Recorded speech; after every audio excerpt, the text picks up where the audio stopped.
हम डिटेल में बात करने वाले हैं कॉर्ड ऑपरेशन का मोस्ट इंपोर्टेंट पार्ट है अपडेट ऑपरेशन, उसके बारे में। अगर आपने कॉर्ड ऑपरेशन की create operation, delete operation and read operation नहीं देखे हैं मेरे वो वीडियो, तो वो जाके देख सकते हो और आप मुझे यहाँ से कंटिन्यू कर सकते हो। आज इस वीडियो में हम डिटेल में अपडेट ऑपरेशन के बारे में बात करने वाले हैं। न्यू आए हो, हॉनेस्टली पीएचपी लर्न करना चाहते हो फ्रेंड्स, हमारे चैनल को सब्सक्राइब कर दीजिएगा, बेल आइकन को प्रेस कर दीजिएगा ताकि कल जो न्यू वीडियो आए उसकी नोटिफिकेशन सबसे पहले आपको मिलती रहे। तो चलिए हम स्टार्ट करते हैं किस तरह से अपडेट ऑपरेशन वर्क करता है। हमने अपने अगले वीडियो में देखा था कॉर्ड ऑपरेशन का डिलीट पार्ट। आज इस वीडियो में हम लर्न करने वाले हैं, हम सीखने वाले हैं कॉर्ड ऑपरेशन का अपडेट किस तरह से होता है, किस तरह से एडिट किया जा सकता है। लाइक हमने कोई नेम ऐड किया है तो नेम में कुछ स्पेलिंग मिस्टेक हो गई है, तो उसको चेंज करने के लिए हमें एडिट का ऑप्शन होना चाहिए, मीन्स एडिट का ऑप्शन हमें देना होगा। तो उसके लिए हमें क्या करना है, तो हमारी जो read.php नाम की फाइल है, सिंपली हमें उसमें डिलीट के पास ही एक ए टैग अगेन करना है। तो यहाँ पे सिंपल हम ए टैग को ले लेते हैं, ए टैग को स्टार्ट करना है, ए टैग को ओवर करना है, बीच में हम यहाँ पे दे देते हैं एडिट और फाइल का नेम दे रहे हैं update dot php question mark D equal to, हमने जिस तरह से डिलीट में आईडी पास की है कुछ उसी तरह से हमें यहाँ पे यूजर की आईडी है वो पास करनी है। कौन से पैरामीटर से हम लेके जाने वाले हैं, डी पैरामीटर से। कौन सी फाइल में, अपडेट डॉट php नाम की फाइल में। सिंपल इतना ही करके पहले हम हमारी read.php फाइल का कोडिंग सेव करके चेक कर लेते। तो आप यहाँ पे देख सकते हो हमें ऑप्शन मिल गया है एडिट वाला। तो एडिट पे जैसे ही क्लिक करते हैं तो हमारे पास कुछ ऐसा इंटरफेस ओपन होके आ जाएगा। सिंपल अब हमें पहले न्यू फाइल बनानी है, तो यहाँ पे हम न्यू फाइल क्रिएट कर देते हैं, फाइल को सेव कर देते हैं, नेम दे देते हैं अपडेट डॉट php। अपडेट का मीनिंग क्या होता है कि हमारा जो ये रिकॉर्ड है उसमें हमने कुछ स्पेलिंग मिस्टेक की है लिखने टाइम पे, तो हमें वो चेंज करने का ऑप्शन हमें मिलना चाहिए। तो यहाँ पे जो हमारा अपडेट है उसमें हमें एक फॉर्म दिखाई देना चाहिए कि जिसमें हम हमारे कंटेंट को चेंज कर सके। तो सिंपल जैसे हमने पहले क्रिएट ऑपरेशन के टाइम में हमने जिस तरह से फॉर्म बनाया था कुछ उसी तरह से हमें यहाँ पे फॉर्म बनाना है।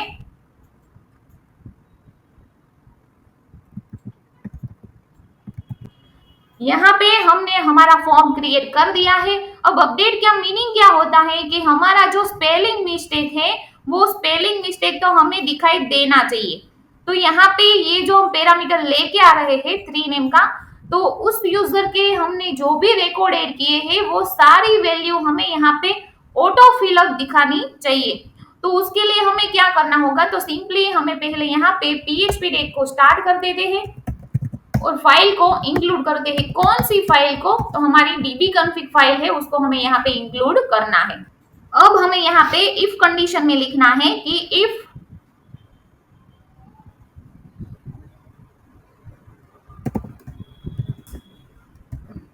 $_server, सिंगल या डबल कोट्स में लिखना है हमें request_method equal to double quotes या सिंगल कोट्स में लिखना है पोस्ट मेथड से हम क्लिक करते हैं तो हमारा ये कर्ली ब्रेसिस में जाना चाहिए, अदरवाइज एल्स में जाना चाहिए। तो एल्स में हमें क्या करना है, तो एल्स में हम जो पैरामीटर लेके आए हैं उसको एक वेरिएबल में स्टोर करना है। लाइक आईडी नाम का हम वेरिएबल ले लेते हैं इक्वल टू $_get। अब कौन से पैरामीटर थ्रू हम यहाँ पे आ रहे हैं, तो $_get। अब कौन से पैरामीटर थ्रू हम यहाँ पे आ रहे हैं, तो हमने यहाँ पे लिया है डी, तो सिंपली हमें यहाँ सिंगल कोट्स में कर देना है डी और लास्ट में सेमीकोलन। यहाँ पे अब हमें क्या करना है, एक सिलेक्ट की क्वेरी फायर करनी है। तो सिलेक्ट की सिंटेक्स के according select as a keyword from table name. कौन से टेबल से हम ये डेटा फेच करने वाले हैं, तो उससे पहले हमें यहाँ पे अपना डेटाबेस ओपन कर देना है, लोकल होस्ट php myadmin, और हमारा जो डेटाबेस का नेम है वो है php ट्यूटोरियल। देन हमें यहाँ पे यूजर वाला जो टेबल है उसको ओपन कर देना है।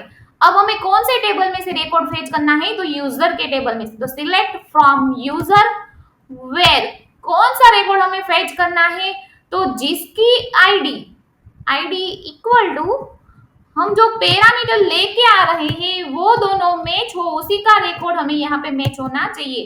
तो वो वैल्यू कौन से वेरिएबल में स्टोर है, यहाँ आईडी नाम के वेरिएबल में स्टोर है। यहाँ पे हम कर देते हैं एस्ट्रिक, मीन्स हमें सारे रिकॉर्ड चाहिए। हमारी क्वेरी बन के रेडी हो गई है, तो एक वेरिएबल में हम सिंपली स्टोर कर देते हैं एसक्यूएल इक्वल टू, और लास्ट में हम कर देते हैं सेमीकोलन। यहाँ पे हम सेट कर देते हैं इफ डॉलर एसक्यूएल, अगेन कर देते हैं, यहाँ पे कर देते हैं my SQLI underscore fetch underscore array, and last में हम यहाँ पे कर देते हैं my SQLI underscore query round bracket में dollar con and comma dollar हमारा एसक्यूएल नाम का पैरामीटर। तो हमने यहाँ पे दो पैरामीटर लिए हैं, फर्स्ट है वो है हमारा कनेक्शन वेरिएबल एंड सेकंड है वो है हमारा क्वेरी का वेरिएबल का नेम। तो हमने यहाँ पे सिंपली लिखा है my SQL fetch underscore array my SQL underscore query. तो उससे क्या होगा कि कौन चेक करेगा, कौन से डेटाबेस में उसको चेक करना है, और एसक्यूएल में है हमारी क्वेरी। तो अब हमारा जो आउटपुट आएगा वो कौन से वेरिएबल में स्टोर हो गया होगा, एसक्यूएल नाम के वेरिएबल में। अगर इस नेम को आप चेंज करना चाहो तो यहाँ से चेंज भी कर सकते हो। ओके, हमारी वैल्यू अब इसमें आ गई है। हमें क्या करना है, यहाँ पे जो यूजर नेम है वहां पे स्टार्ट करना है वैल्यू। वैल्यू में सिंपली हमें पीएचपी डेक को स्टार्ट करना है, पीएचपी डेक को ओवर करना है, इको करना है dollar row round bracket square bracket single quotes में हमें पैरामीटर का नेम लिखना है। तो पैरामीटर का नेम क्या है, हमारी फील्ड का नेम क्या है, नेम। तो कुछ इसी तरह से हमें ईमेल में भी वैल्यू स्टोर करनी है। तो यहाँ पे ले लेना है वैल्यू इको डॉलर रो ईमेल। सिर्फ इतना ही करके हम एक बार फाइल को सेव करके यहाँ पे रिफ्रेश करके चेक कर लेते। देखो हमें यहाँ से ही चेक कर लेते, हमारा नेम है स्कॉट और हमारा ईमेल है scott@gmail.com। तो शायद हमने उसमें कुछ स्पेलिंग मिस्टेक की है, तो वो स्पेलिंग मिस्टेक के साथ हमें टेक्स्ट बॉक्स में दिखाई देना चाहिए। तो सिंपली हम जैसे ही एडिट पे क्लिक करते हैं, हमारी जो स्पेलिंग मिस्टेक के साथ जो वैल्यू है वो अब हमें यहाँ पे दिखाई दे रही है। अब जो फॉर्म है, तो फॉर्म के इनसाइड ही हमें एक इनपुट टाइप लेनी है, इनपुट टाइप हिडन। अब ये हिडन का यूज हम क्या करेंगे, तो हिडन को हम टेम्पररी एक नेम दे देते हैं। नेम हम दे रहे हैं लाइक आईडी, तो फिर यूजर आईडी आप जो भी लिखना चाहो, और उसको वैल्यू क्या देनी है, जो हम गेट मेथड से ला रहे हैं वही वैल्यू हमें यहाँ पे इसको देनी है। तो पीएचपी डेक को स्टार्ट करना है इको डॉलर आईडी। अब ये डॉलर आईडी नाम का वेरिएबल इसको कहाँ से मिलेगा, तो यहाँ से आप देख सकते हो डॉलर अंडरस्कोर गेट डी। तो अब क्या हुआ, हमारा सिंपल एक फॉर्म क्रिएट हुआ। अब हमें क्या करना है, लाइक ये स्कॉट का जो स्पेलिंग है उसमें सपोज ये जो स्कॉट है उसमें 2 टाइम्स ओ आ रहे हैं, या फिर XYZ कुछ भी, या फिर यहाँ पे कुछ नेम ही डिफरेंट है। तो यहाँ से हमने जैसे चेंज करके ये क्रिएट पे क्लिक करते हैं, क्रिएट का नेम हम चेंज करके अपडेट आप दे देते हैं। यहाँ पे हमने वैल्यू सेट कर दी अपडेट। अब जैसे ही हम अपडेट पे क्लिक करते हैं तो हमारा जो नेम हमने यहाँ पे लिखा है सेजल, वो चेंज होके यहाँ पे स्टोर हो जाना चाहिए। तो उसके लिए हमें क्या कोडिंग करना है, तो उसके लिए हमें यहाँ पे कोडिंग करना है। यहाँ पे क्या करना है, हमें तीनों की तीनों जो हमारे टेक्स्ट बॉक्स की फील्ड है, हिडन फील्ड है और 2 टेक्स्ट बॉक्स है, तीनों की वैल्यू हमें एक वेरिएबल में स्टोर करनी होगी। तो यहाँ पे पहले हम ले लेते हैं dollar ID equal to dollar underscore post method से हम क्लिक करने वाले हैं। हिडन फील्ड का नेम हमने क्या रखा है, यूजर आईडी। तो यूजर आईडी में जो भी वैल्यू होगी वो किस में आ जाएगी, आईडी में। तो कुछ इसी तरह से हमें क्या करना है, यूजर नेम को भी ले लेना है एंड यहाँ पे हमारा जो ईमेल है उसको भी ले लेना है। तो कुछ इस तरह से हमने तीनों टेक्स्ट बॉक्स की वैल्यू एक एक वेरिएबल में स्टोर कर दी। अब क्या करना है, अपडेट की क्वेरी को रन करना है। तो अपडेट की क्वेरी किस तरह से वर्क करते हैं, तो पहले उसकी सिंटैक्स क्या है, update set where, update set और अपडेट देन टेबल का नेम। कौन से टेबल में ये चेंज करना है, तो यूजर नाम के टेबल में चेंज करना है। किसको सेट करना है, तो जो नेम नाम की फील्ड है उसको चेंज करना है। तो यहाँ पे हम दे देते हैं उस वेरिएबल की नेम, तो वेरिएबल का नेम है यूजर नेम। और अब ईमेल की वैल्यू क्या है, तो सिंपली हमें यहाँ से पहले पैरामीटर का नेम ले लेना है। पैरामीटर का नेम है, फील्ड का नेम है email equal to single quotes में वेरिएबल का नेम है email. And then where clause में हमें यहाँ पे लेना है ID equal to single quotes में $ID। तो ये हमारी क्वेरी बन के रेडी हो गई है। अब हमें सिंपली क्या करना है, इसको अगेन एक वेरिएबल में स्टोर कर देते हैं like $SQL equal to, and last में हम दे देते हैं सेमीकोलन। यहाँ पे हम इफ कंडीशन ले लेते हैं, if MySQLi underscore query comma $SQL, इन करली ब्रेसिस में हम यहाँ पे ले लेते हैं इको रिकॉर्ड अपडेटेड सक्सेसफुली। यहाँ पे एल्स में हम मैसेज दे देते हैं echo error dot, and then हम यहाँ पे ले लेते हैं सिंपली इतना ही करके हम हमारी फाइल को सेव करके एक बार चेक कर लेते हैं आउट हमें मिल रहा है या नहीं। देन अगेन मैं आपको डिटेल में एक बार एक्सप्लेन करती हूँ। यहाँ पे सिंपली हमने फाइल को सेव कर दिया है, यहाँ पे हमें रिफ्रेश करना है और उस कोड की जगह पे हम सपोज किसी और का नेम सेट कर देते हैं एंड देन अपडेट पे क्लिक कर दे, तो हमें यहाँ पे मैसेज आ रहा है रिकॉर्ड अपडेटेड सक्सेसफुली। सिंपली हम यहाँ पे एक बार ब्राउज करके भी चेक कर लेते हैं, तो देखो यहाँ पे हमारा नेम है वो चेंज हो गया है। तो कुछ इस तरह से हमें यहाँ पे वैल्यू को चेंज करना है। जैसे हमारा आउटपुट चेंज हो जाता है हम यहाँ पे एक हेडर सेट कर देते हैं। हेडर में हम यहाँ पे दे देते हैं लोकेशन। अब कौन सी फाइल पर हमें रीडायरेक्ट करवाना है, तो हमें read.php नाम की जो फाइल है वहां पे रीडायरेक्शन करना है। तो सिंपली इतना ही करके हम अगेन हमारी फाइल को रिफ्रेश करके एक बार चेक कर लेते हैं। यहाँ पे सपोज हमारा ईमेल रॉन्ग है तो हमें राइट ईमेल सेट करना हो, तो हमने यहाँ पे लिख दिया है sejal@gmail.com।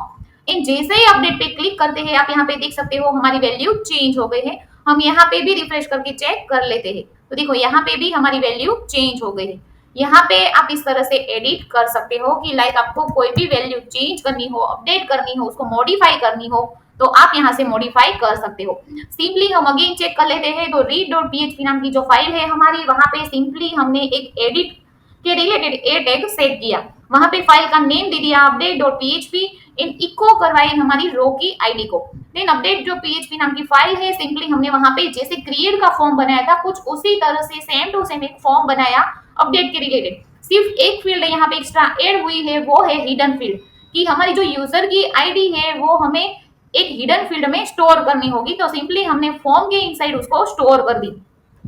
इन जैसे हम इस सबमिट बटन पे क्लिक करते हैं तो पहले हमारा यहाँ पे चेक होगा if $_server request_ method equal to post, mean submit पे क्लिक होगा तो हमारा आउटपुट यहाँ पे है वो दिखाई देगा। अदरवाइज यहाँ पे जो हमने सिलेक्ट क्वेरी फायर की है वहां पे दिखाई देगा। सिलेक्ट क्वेरी में हमने सिंपली क्या किया है, जो पैरामीटर हम यहाँ से लेके आ रहे हैं वो पैरामीटर हमने एक वेरिएबल में स्टोर कर दिया। Then select asterisk from user where जिसकी आईडी वो पैरामीटर से मैच होती है वही रिकॉर्ड हमें गेट करना है, mean single line record get करना है। तो वो क्या होगा, एसक्यूएल में वैल्यू स्टोर हो जाएगी। अब यहाँ पे हमने एक रो नाम का वेरिएबल ले लिया, उसमें पास कर दिया MySQL fetch underscore array MySQL underscore query $_SQL। तो जो सिंगल लाइन रिकॉर्ड फेच हुआ है उसका आउटपुट हमारा $रो नाम के वेरिएबल में स्टोर हो गया होगा। एंड देन इफ में हमने अगेन चेक किया $ID equal to $_post user ID. तीनों टेक्स्ट बॉक्स की वैल्यू, एक हिडन फील्ड है और दो टेक्स्ट बॉक्स है, तीनों की वैल्यू हमने एक अलग अलग वेरिएबल में स्टोर कर दी। फिर अपडेट की क्वेरी के अकॉर्डिंग अपडेट सेट वेयर वो हमारी सिंटैक्स है। अपडेट के बाद हमें लिखना है टेबल का नेम, टेबल का नेम है यूजर, नेम में हमने पास की $यूजर नेम की। अपडेट की क्वेरी के according update set where as a syntax है। नेम में हमने पास कर दिया $यूजर नेम नाम का वेरिएबल। ईमेल में हमने पास किया है $ईमेल नाम का वेरिएबल। इन आईडी में हमने पास किया है $ID। इन देन हमने इफ कंडीशन में चेक किया MySQL underscore query $SQL। Echo में हमने लिख दिया है record updated successfully. In else में हमने एरर मैसेज दे दिया। जैसे ही हमारा आउटपुट सेट हो जाता है हमने दे दिया है हेडर लोकेशन read.php। तो हमारा आउटपुट कुछ हमें इस तरह से दिखाई दे रहा है कि जैसे ही हम यहाँ पे वैल्यू चेंज करते हैं तो हमें वो वैल्यू अपडेट होके दिखाई देती है। तो इस तरह से आप अपडेट कर सकते हो। अगर आपको इस वीडियो में कुछ भी कंफ्यूजन लगता है, कुछ भी डाउट्स लगता है फ्रेंड्स, आप मुझे कमेंट बॉक्स में कमेंट करके पूछ सकते हो। और मेरे ऐसे वीडियोस देखने के लिए मेरे यूट्यूब चैनल को लाइक कीजिए, सब्सक्राइब कीजिए, फॉलो कीजिए। Thank you.